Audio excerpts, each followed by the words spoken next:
परमात्मा का नाम जपो, सत भक्ति करो, भगवान से डरो, पापों से डर कर रहो, किसी की आत्मा मत दुखाओ, क्योंकि आत्मा परमात्मा का अंश है और आत्मा किसी की दुखी होती है तो भगवान दुखी होते हैं।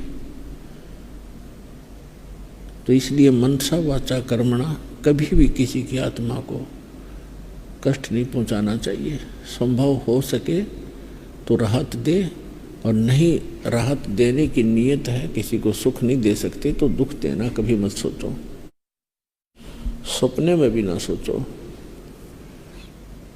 इसलिए सत्संग में आकर के आपको ज्ञान दिया जाता है, समाधान बताया जाता है, भगवान बताया जाता है, उस सच्चा नाम बताया जाता है, जिससे आपका मोक्ष होगा। परमात्मा का नाम जपो, सत भक्ति करो, भगवान से डरो, पापों से डर कर रहो, किसी की आत्मा मत दुखाओ, क्योंकि आत्मा परमात्मा का अंश है और आत्मा किसी की दुखी होती है तो भगवान दुखी होते हैं।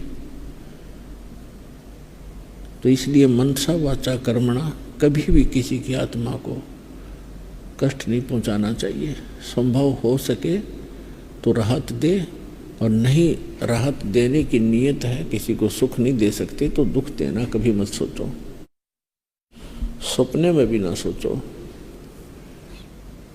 इसलिए सत्संग में आकर के आपको ज्ञान दिया जाता है, समाधान बताया जाता है, भगवान बताया जाता है, उस सच्चा नाम बताया जाता है, जिससे आपका मोक्ष होगा।